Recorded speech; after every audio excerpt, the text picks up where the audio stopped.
칼리코 잭은 반란을 일으켜 선장이 되었지만 부하로 남았어야 했음을 증명했다. 2명의 치명적인 여성이 그의 선원이 되어 모든 전투에서 그를 능가했다.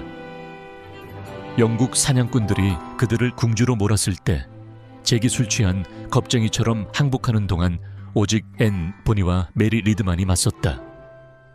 칼리코 잭은 명예와 재산, 두려움을 쫓아 항해를 시작했습니다. 그가 대신 얻은 것은 가장 대담한 해적조차 고개를 떨구게 만들었습니다. 그의 이름은 기억되지만 그가 원했던 이유 때문은 아닙니다. 이것은 전형적인 해적 이야기와는 다릅니다. 누군가가 집에 머물렀어야 할 경우에 일어나는 일입니다. 존 라콤은 1980년대 즈음 영국에서 태어났습니다. 그 당시에는 미래의 해적을 위해 세밀한 출생 기록을 남기지 않았습니다. 그의 어린 시절은 대부분 미스터리로 남아 있습니다. 사실상 이는 이해할 수 있는 일입니다. 유명한 해적으로 성장하는 대부분의 아이들은 아마도 가장 정상적인 성장 배경을 갖지 못했을 것입니다. 우리가 알고 있는 것은 젊은 존이 바다로 향했다는 것입니다. 그는 아마도 어떤 형태의 해양 작업을 통해 그곳에 도착했을 것입니다. 바다는 그를 부르곤 했습니다. 그것이 모험이었는지 단순히 안정적인 급여의 필요였는지는 불분명합니다. 그는 분명히 어느 날 아침에 일어나서 화려한 패턴의 옷을 입고 유명해지기로 결심하지는 않았습니다. 그럼에도 불구하고 그는 칼리코 잭이라는 별명을 얻게 되었습니다. 그는 다채로운 칼리코 의류에 대한 사랑으로 이 이름을 얻었습니다. 이는 그가 전투에서 특히 뛰어난 기술이 있었거나 일곱 바다에서 두려움의 대상이었기 때문은 아닙니다. 아니요. 그는 패션에 대한 안목이 좋았기 때문에 유명한 이름을 얻은 것입니다. 1700년대 초반에 라콤은 카리브해에서 활동하던 한 해적 선장의 선원으로 합류했습니다. 이 선장은 강력한 약한 목표를 피하는 것을 선호하는 사람으로 명성을 쌓았습니다. 이는 해적이 큰 보상을 위해 위험을 감수해야 한다는 것을 깨닫기 전까지는 똑똑하게 들렸습니다. 그의 해적 활동에 대한 생각은 마치 배를 보며 쇼핑하는 것과 같았습니다. 많은 관찰, 별로 획득은 없는 것이었습니다. 그러한 신중한 리더십 아래 선원들은 점점 더 불만을 품게 되었습니다. 그들은 자신의 선장이 너무 위험하다고 생각하는 바람에 잠재적 전리품이 지나가는 것을 지켜보았습니다. 해적들은 대개 안전을 위해 조를 구성하지 않습니다. 그들은 행동, 모험, 그리고 가장 중요한 보물을 원합니다. 자신이 실제로 손에 쥘 수 있는 보물을 원합니다. 이러한 신중함이 1718년에 라콤이 더 이상 참을 수 없게 만든 결정적인 순간이었습니다. 그는 그의 선장에게 반란을 조직했습니다. 그는 선원들에게 더 나은 리더십과 더 큰 보상을 받을 자격이 있다고 설득했습니다. 이것은 아마도 해적 역사상 가장 성공적인 경력 변화였을 것입니다. 한 번에 민주적인 투표로 따르는 제서 이끄는 자로 변신한 것입니다. 선원들은 동의했습니다. 그들은 자신의 이전 선장을 물러나게 하고 라콤을 복수의 선장으로 세웠습니다. 새로운 선장으로서 라콤은 자신의 모든 해적 경력을 정의할 약속을 했습니다. 그는 자신의 리더십에 더 많은 직접적인 행동과 더 나은 전리품을 보게 될 것이라고 선원들에게 확신했습니다. 더 이상 너무 무서워 보여서 귀중한 배달이 지나가는 것을 지켜볼 필요가 없었습니다. 이제는 그 대담한 약속을 실행에 옮길 차례였습니다. 존 라콤 선장은 제한된 화력을 가진 작은 선원들을 이끌었습니다. 이는 그의 시대의 다른 해적 선장들과 비교할 때 즉시 불리한 상황에 놓이게 했습니다. 유명한 해적들이 수백 명의 선원을 지휘하는 동안 그는 훨씬 더 작은 운용으로 활동했습니다. 그의 선원들은 이웃 감시 단체처럼 무섭지 않았지만 모자는 더 나은 것이었습니다. 그의 선호하는 사냥터는 바하마와 카리브해에 걸쳐 있었습니다. 그곳에서 그는 무장되지 않았거나 방어가 약한 상선들을 습격하는 데 집중했습니다. 이러한 목표에는 작은 저인망 선박, 어선, 그렇게 큰 저항을 하지 못하는 상선들이 포함되었습니다. 라콤은 해군 선박과의 교전을 드물게 했으며 요새화된 항구를 공격하려고 시도하지 않았습니다. 그는 자신의 제한된 자원이 이러한 대담한 움직임을 자살 행위로 만들었다는 것을 이해했습니다. 그 전략은 빠르고 쉬운 승리를 위해 통했습니다. 그러나 이로 인해 보상은 상대적으로 작아졌습니다. 다른 해적들이 금으로 가득 찬 상자를 훔치는 동안 그는 바다에서 코너 상점의 버전을 강탈하는 상황이었습니다. 그의 선원들은 여기서 어선, 저기서 작은 상선을 잡았습니다.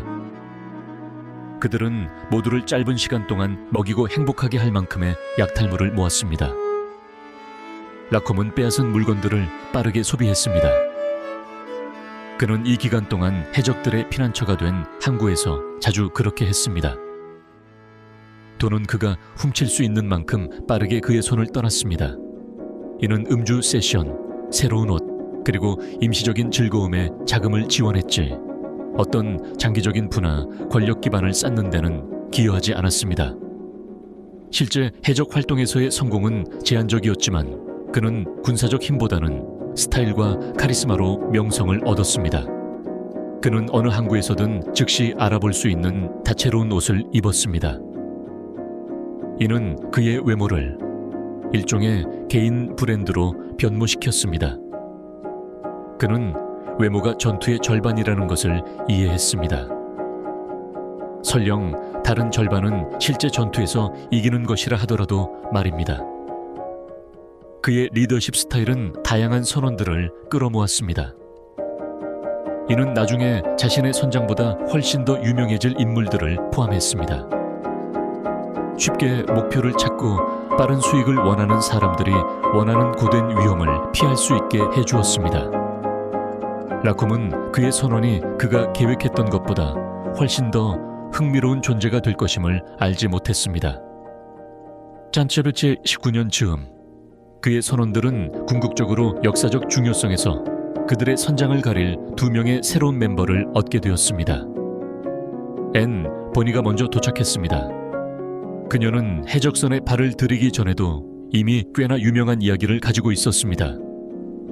앤은 아일랜드 출신으로 선원과 결혼을 했지만 결혼이 그녀의 입맛에는 충분한 모험이 아니라는 것을 알았습니다. 그녀는 남편을 뒤로 남겨두고 해적 피난처로 향했고 그곳에서 존 라콤을 만났습니다. 그를 만나는 것은 아마도 누군가의 중년의 위기가 비싼 옷을 사는 대신 해적주에 가입하는 것이었을 때 처음이 아닌가 했습니다. 그녀의 경우에는 모험과 뛰어난 패션 감각을 갖춘 선장에 대한 접근을 모두가 갖게 된 것이었습니다. 메리 리드의 도착은 더 특별한 상황을 통해 이루어졌습니다. 그녀는 여러 선박과 선원에 합류하기 위해 남자로 가장하고 있었습니다. 이러한 관행은 위험할 수 있지만 바다에서 일하고자 하는 여성에게는 때때로 필요했습니다. 그녀가 죄에 합류했을 때 그녀는 이 변장을 계속해서 유지했습니다. 처음에는 그녀의 정체를 의심하는 사람은 없었습니다. 두 여성 모두 해적 생활의 요구를 다룰 수 있는 능력을 빠르게 증명했습니다. 그들은 남성 동료들과 마찬가지로 급습과 배에서의 임무에 참여했습니다. 그들은 선택한 직업의 폭력적이고 위험한 측면에 대해 주저함이 없었습니다. 그들은 규칙을 어기는 것을 직업의 자격으로 여기는 일터를 찾았다는 것에 아마도 안도했을 것입니다. 결국 선원들은 메리의 비밀을 알게 되었습니다. 그러나 그 시점에서 두 여성 모두 자신의 성별이 아닌 행동으로 존경을 얻었습니다. 그들은 급습과 전투 중에 남성복을 입었으며 이는 위험한 직업에서 실용적이면서도 안전을 위한 목적이었습니다. 카리브해의 다른 해적들도 라콤의 조를 주목하기 시작했습니다. 이는 그의 선장의 명성이 커져서가 아니라 팀의 비정상적인 구성 때문이었습니다. 소문이 퍼져 그가 남성과 동등하게 싸울 수 있는 여성 해적들과 함께 항해하고 있다는 것을 알렸습니다. 이는 이 시기에는 거의 전례가 없었습니다. 그들의 전투 능력은 이들을 목격한 사람들 사이에서 전설이 되었습니다. 사실 검을 휘두르고 총을 쏘는 직업에서는 상체 힘보다 결단력과 정확성이 더 중요했습니다. 이러한 훌륭한 여성들의 존재는 저에게 명성과 악명을 가져다 주었습니다. 하지만 성공은 사람들을 부주의하게 만들곤 합니다. 상당한 종류의 성공은 매우 위험할 수 있습니다. 해적들은 상대적으로 작은 승리 후에 점점 더 열광적으로 축하하기 시작했습니다. 성공적인 급습 이후에 합리적인 축제가 점점 더 길어진 파티로 진화했습니다. 이로 인해 존은 다음 도전에 준비되지 않았습니다. 과음은 특히 친선 도시에서 기항할 때 그들의 일상에서 정기적인 특징이 되었습니다. 존은 하나님을 위해 새로 획득한 전리품을 술과 일시적인 즐거움에 썼습니다. 그들은 훔친 것만큼 빨리 돈을 써버렸습니다. 해적 삶이 세계에서 가장 위험한 생계 형편을 살아가게 만든 상황이었습니다. 이 빈번한 축제는 해적 활동으로서의 그들의 효과성을 저하시켰습니다. 그들은 이익을 사용해서 배를 개선하거나 더 나은 무기를 사거나 추가 선원을 모집하기보다는 단기적 만족에 낭비했습니다. 각 성공적인 급습은 다음의 파티의 자금을 지원했지 운영의 다음 개선에 기여하지 않았습니다. 조의 잦은 육상 착륙 습관은 지역 당국의 원치 않는 주목을 끌게 되었습니다. 해적들은 가끔 항구를 방문하며 낮은 프로필을 유지할 수 있었습니다. 그러나 라쿰의 존은 특정 마을에서 정기적으로 드러나게 되었습니다. 상인과 지역 선장들은 그들의 활동을 영국 관리에게 보고하기 시작했습니다. 이는 결국 심각한 결과로 이어질 문서적 증거를 생성했습니다. 1710년대 초 카리브해의 영국 식민 당국은 해적에 대해 점점 더 강력한 입장을 취해왔습니다. 안타깝게도 그 존은 1720년대에 맥주를 마시듯 기분 좋게 연회를 벌였던 반면 1969년에는 실제가 아니었습니다. 그들의 활동에 대한 보고서가 지역의 공식 파일에 잔뜩 쌓였으며 목격 사건, 각급습 및 항구 도시에서의 음주 사건들은 그들을 체포 대상의 몸체로 만드는 증가하는 증거에 집합을 더했습니다. 존은 이러한 경고 신호를 무시했습니다. 그들은 해적 선박이 자주 순찰하는 수역 근처에서 항해를 계속했으며 자신의 신원을 위장하거나 움직임을 감추는 노력을 거의 하지 않았습니다. 1720년 말 라쿰의 배는 영국 군함의 존재가 특히 강한 지역에 위험하게 가까이 운용되고 있었습니다. 그들의 무모한 행동은 최악의 방식으로 그들에게 보복될 준비가 되었습니다. 한 영국 선장이 카리브해에서 해적들을 추적하고 있었고 그 조의 위치에 대한 신뢰할 수 있는 정보를 받았습니다. 그의 사냥감과 달리 그는 군사적 훈련과 신중한 계획으로 접근했습니다. 그는 해적들이 치명적인 판단 실수를 범한 연안을 따라 라쿰의 배를 추적했습니다. 공격의 시점은 해적들에게는 최악, 영국 군대에게는 최고의 순간이었습니다. 해양 사냥꾼들이 도착했을 때 대부분의 라쿰의 선원들이 여러 상태에 취한 상태였습니다. 그들은 전투 준비가 전혀 되어 있지 않았습니다.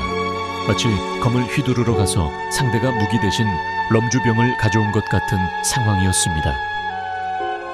두 부대 사이의 대비는 선명하고 즉각적이었습니다. 영국인들이 장전된 무기와 전투 준비 태세로 접근하는 동안 해적들은 배를 돌아다니며 무슨 일이 일어나고 있는지 알아내려고 애쓰고 있었습니다. 그들 중 대부분은 무장하지 않았고 자신들의 더 긴급한 일인 음료를 처리하기 위해 무기를 갑판 아래 두고 있었습니다. 이 위기 순간에 오직 앤 보니와 메리 리드만이 도전을 맞이했습니다. 그들의 남성 선원들은 별다른 저항 없이 항복한 반면 이 두 여성은 가능한 모든 무기를 잡고 전투 준비를 했습니다. 그들은 해적이 때때로 음료를 나누는 것 그 이상으로 실제 전투를 포함한다는 것을 아는 유일한 존재인 듯 했습니다. 라쿰은 패배의 순간에 비효율적인 모습이었으며 승리에 화려했던 만큼 그는 저항 없이 다른 남성들과 함께 붙잡혔습니다. 전체 싸움은 빨리 끝났고 영국 군대가 배를 장악하고 전체 선원을 체포했습니다. 그들은 무기, 문서, 그리고 향후 법적 절차에서 증거가 될 수 있는 모든 것을 가지고 갔습니다. 영국 당국은 체포된 해적들을 자메이카 스페인타운으로 이송하여 범죄로 재판받게 했습니다. 앤 보니와 메리 리드가 죄수 중에 있다는 소식이 빠르게 퍼졌습니다. 이것은 아마도 그 시대의 어떤 유명인 스캔들보다 더 많은 신문을 팔았습니다. 자신들의 규칙을 만드는 해적의 시대는 끝나가고 있었고, 라콤은 영국 정부가 해적 범죄를 얼마나 심각하게 다루는지를 곧 깨닫게 될 것입니다. 1720년 11월 스페인타운의 법원은 존 라콤의 해적 재판으로 대중의 이목을 끌었습니다. 법적 절차는 빠르게 진행되었습니다. 영국 식민법원은 이 시기에 해적 피의자를 다룰 효율적인 시스템을 개발했습니다. 재판은 아마도 라콤이 해적 경력 동안 했던 대부분의 파티보다 짧았을 것입니다. 전 선장에 대한 증거는 압도적이고 부인할 수 없었습니다. 피해자의 증언, 그에 대해서 압수된 기록, 목격자 진술은 그의 범죄 활동을 명확하게 보여주었습니다. 법원은 라콤이 영국 식민법 아래에서 해적 행위를 저질렀음을 입증하는데 어려움이 없었습니다. 이는 판결이 거의 미리 정해졌음을 의미했습니다. 해적에 대한 형벌은 교수형이었으며 이는 카리브해의 영국법을 아는 누구에게도 놀랍지 않았습니다. 식민당국은 다른 사람들이 비슷한 길을 따르지 못하도록 하려는 목적이었습니다.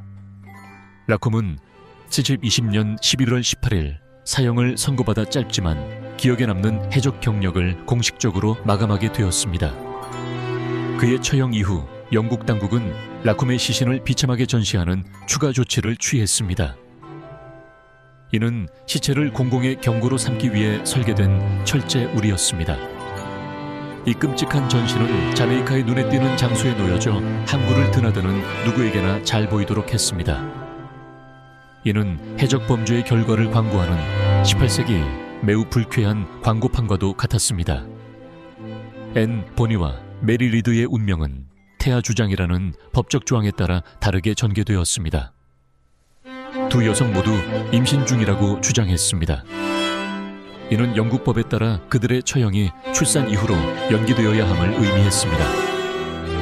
메리 리드는 자신의 임신 주장으로 생명이 구원받을 수 있을지 확인할 기회를 보지 못한 채 교도소에서 죽었습니다. 그녀는 아마도 열이나 출산과 관련된 합병증으로 죽은 것으로 보입니다. 앤 보니의 궁극적인 운명은 역사에서 분석되지 않은 미스터리 중 하나로 남아 있습니다. 그녀는 사실상 해적 역사에서 가장 성공적인 사라짐을 이뤘습니다. 이는 역사가들이 그녀에 대한 이야기를 3세기 이상 궁금해하게 만들었습니다. 비공식적으로 라콤의 처형과 그의 시신 전시를 사람들은 식민 당국으로부터 명확한 메시지로 받아들였습니다. 그들은 해적의 황금 시대가 공식적으로 종료되었음을 알리고 있었습니다. 라콤의 생명이 끝났지만 그의 이야기는 끝나지 않았습니다. 때때로 해적의 이야기에서 가장 흥미로운 부분은 그들이 사라진 후에 시작됩니다. 역사는 존 라콤의 해적 선장으로서의 명성에 그리 친절하지 않았습니다. 오늘날 그를 기억하는 사람들은 보통 앤 보니와 메리 리드와의 연관성으로 그를 떠올리며 그의 개별 업적과는 무관하게 생각합니다. 그는 사실상 자신의 해적 이야기에서 조연 캐릭터가 되어 버렸습니다. 이는 아마도 그가 자신의 유산이 어떻게 작용할지를 상상했던 것과는 다릅니다. 그의 해적 문화에 대한 가장 오래 남는 기여는 그의 깃발 디자인입니다. 이는 해골과 그 아래에 교차된 커틀라스가 그려져 있습니다. 이 상징은 수세기를 초월하여 생존해 왔으며 오늘날 대중문화에서 가장 인지 가능한 해적의 상징 중 하나로 남아 있습니다. 사람들은 영화, 책, 할로윈 의상에서 라콤의 깃발 디자인의 변형을 여전히 사용하고 있습니다. 이는 그가 실제 해적 활동을 통해 얻지 못한 일종의 불멸성을 그에게 부여합니다. 대중문화는 여전히 그의 이야기를 낭만적으로 미화했습니다. 그들은 종종 그의 경력의 다채로운 측면을 강조하면서 그가 다른 유명한 해적들과 비교해 상대적으로 성공하지 못한 점을 축소했습니다. 책, 영화 및 텔레비전 프로그램은 그를 역사적 기록이 실제로 지지하는 것보다 더 화려한 인물로 만들어 버렸습니다. 역사가들이 라콤을 그의 시대의 다른 해적들과 비교할 때 그 차이는 상당히 뚜렷해집니다. 다른 악명 높은 해적들은 더 큰 함대를 지휘하고 더 귀한 전리품을 점령하며 오랜 기간 동안 상당한 영토를 통제했습니다. 그의 가장 큰 성취는 역사서에 자신의 이름을 남길 만큼 기억에 남는 것이었습니다. 역사적 기록에 따르면 라콤은 그의 선장 시절 동안 큰 승리를 거의 거두지 못했습니다. 약함을 가진 소규모 선박을 표적으로 삼은 그의 전략은 그의 선원들을 살려두었습니다. 그러나 이는 진정한 성공적인 해적 작업을 정의하는 대규모의 부를 결코 창출하지 않았습니다.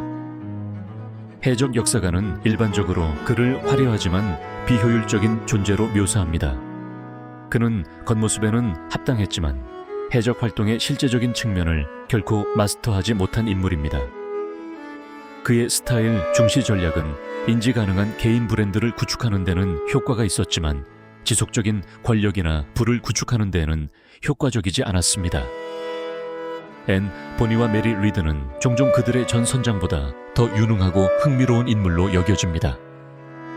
그들의 전투 능력, 여성 해적이라는 비정상적인 가위치, 그리고 그들의 궁극적인 운명을 둘러싼 미스터리는 그들 자신보다 더 매력적인 역사적 연구 주제를 만들어줍니다.